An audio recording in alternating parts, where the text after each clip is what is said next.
Road crashes are occurring every day. Road crashes are to a large extent predictable and preventable. Being there before the accident happens is much more effective than after the accident.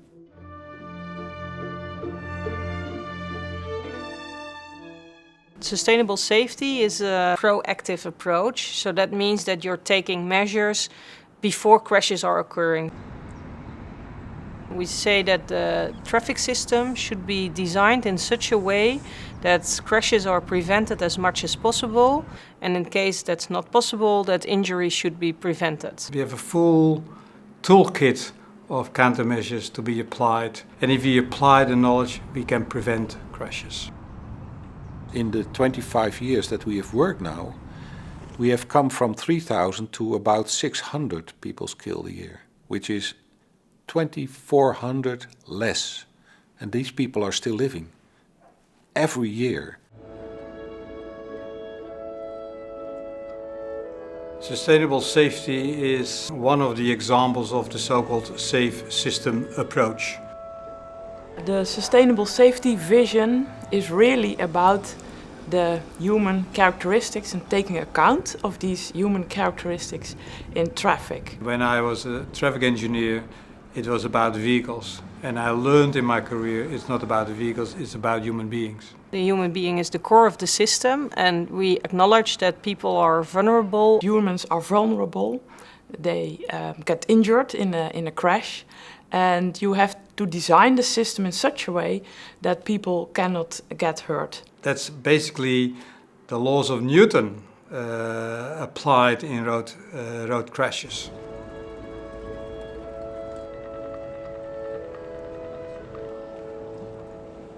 A second idea of the human characteristics are that humans are fallible, so they make errors. 95% of the accidents happens because people make mistakes. Telling people that they cannot make mistakes doesn't prevent them from making the mistake.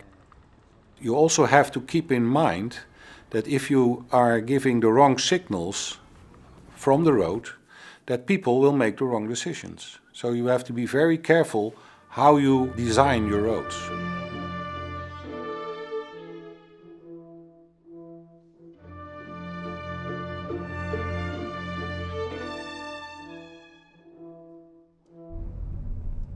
We started our journey on sustainable safety in the early 90s.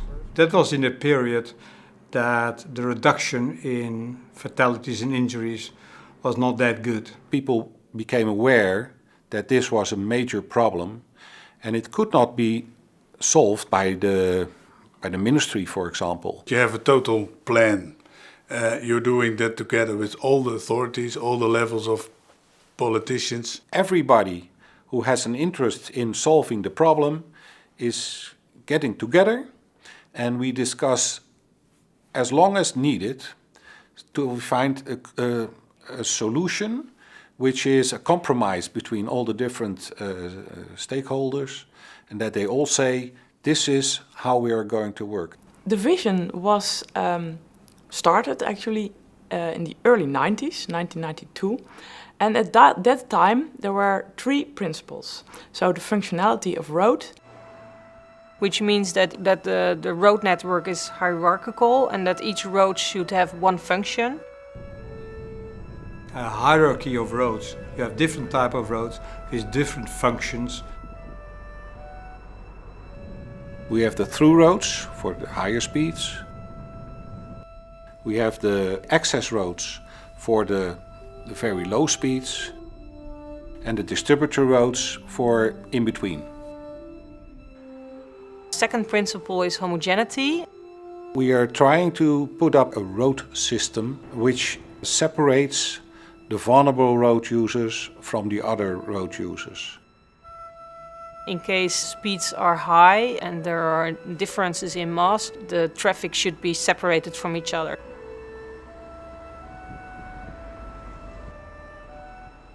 And the third principle was predictability of roads. The road should be predictable. So it's important that road users know what to expect on a certain road, so they know which kind of other road users they can meet.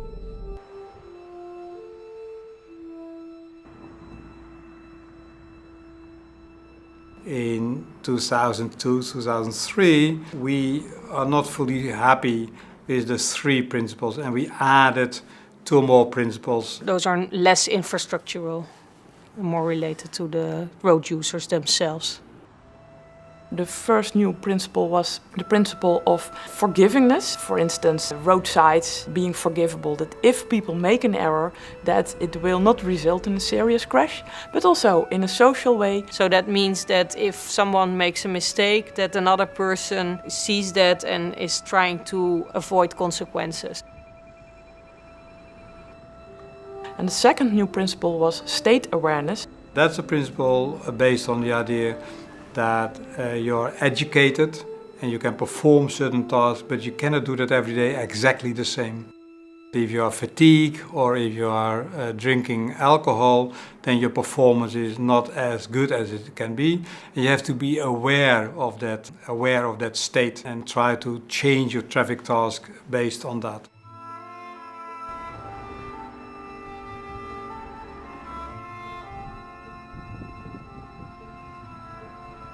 Sustainable safety principles were designed by SWOF, and CROW translated this theory into practical solutions which could be presented on the road. For a lot of road authorities who were looking to concrete measures, it was too abstract. And we translated this thinking in the design guidelines. There are guidelines for road authorities on how to categorize their road network, and there are guidelines for different type of roads, how they should be designed. And if these guidelines are good, sustainable, safe, then you increase the chance that the safer designs are coming into reality.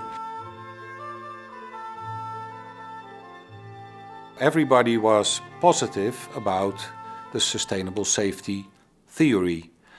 But when you go on the road and you have to implement measures, sometimes people are not very eager.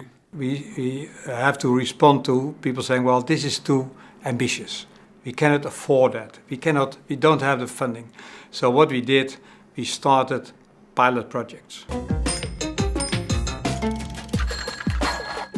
We decided as a ministry to have sort of proposals throughout the country to show how the sustainable vision can be implemented. For decision making, saying, okay, this is what we are thinking about. This is how it looks like in reality.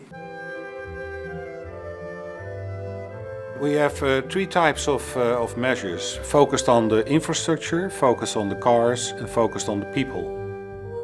For sustainable safety, it doesn't really matter which measures you take, but it's important that you take measures to create a safe system, and that you also have fallback options, that if one measure fails, that there are other measures you can still rely on. Nou, die heeft waarschijnlijk haast om de boot naar Breskens te halen of zo. Dat is trouwens ook een van de grote problemen hier. Naast de haast zijn er ook van die ontzettende lange, lekkere polderwegen waar je zo hard op kan scheuren. En West-Vlaanderen probeert daar iets aan te doen door allerlei fysieke maatregelen, zoals drempels, rotondes, maar ook allerlei interessante experimenten. Changing the road environment was very dominant in our approach. If you look to the 60-kilometer roads outside built-up areas, you normally have a marking in the middle of the road, and we bring the markings to the right or the left side of the road, so then the road looks a little bit smaller than it really is. The idea was that it would communicate a type of road where you could expect vulnerable road users. We try to convince people to drive in the right speed by the markings we use. You make it easy for them to oblige to the speed limit by designing the road in such a way that it makes sense to comply to the speed limit.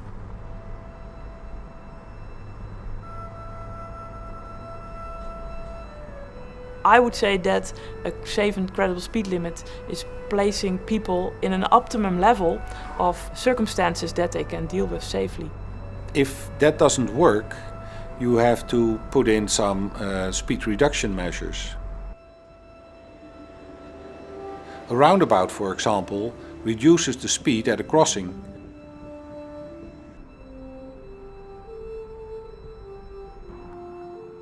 The speed hump is one of the most effective measures you have. A chicane might also be an option. If you have some physical elements on the side of the road, it will also slow you down. Speed management was a key issue to bring down the number of people killed and injured. Of course, you always have the bad guys who don't want to comply with the rules. For those people, you need speed enforcement. Enforcement is a very important measure. But in the Netherlands, we always say is that it must be at the end of the chain. A good designed roads, speed limits, credible speed limits, good behavior, and at the end the police, not at the beginning. I think the best measure to change the behavior of the driver is to make a kind of infrastructure that people don't drive too fast. If you want to improve road safety behavior, it's better to persuade road users to behave safely by designing a safe system than to enforce people to behave safely. The combination of functional classification of roads and speed management resulted in a large area of traffic calming. We try to influence the choices of road users. We try to bring them to a safer mode. So not to use motor cars if they can use a bicycle or can be pedestrian.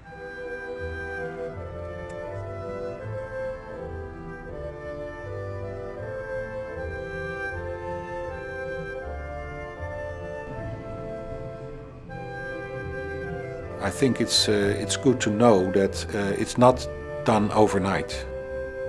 It was not mandatory so that within 2 or 3 years all roads should have been changed.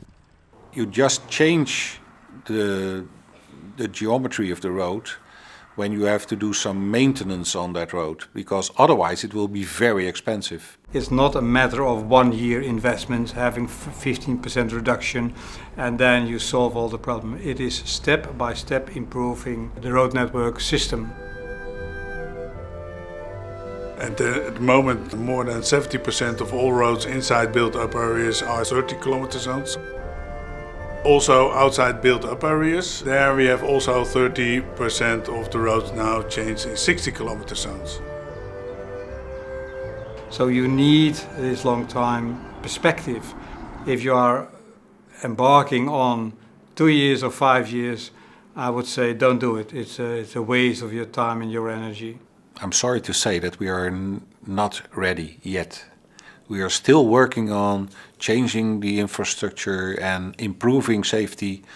And well, as I mentioned, we have about 600 people killed on the road, which is still too much. And we want to go down from that to a lower level, of course.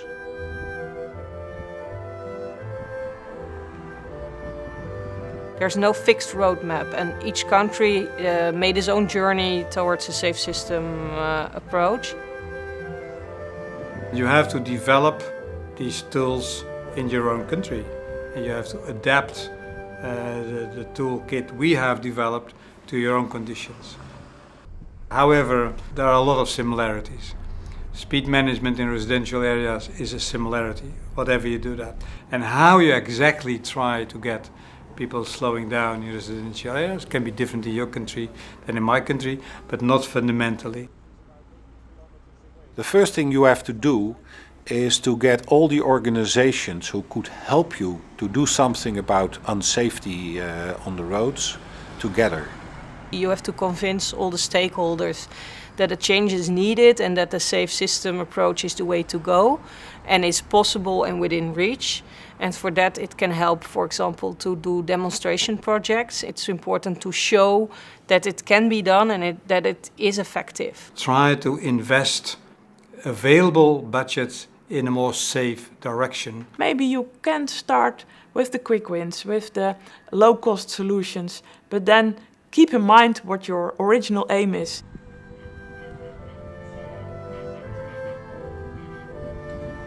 if we can avoid people being killed, well, that's the motivation of our work.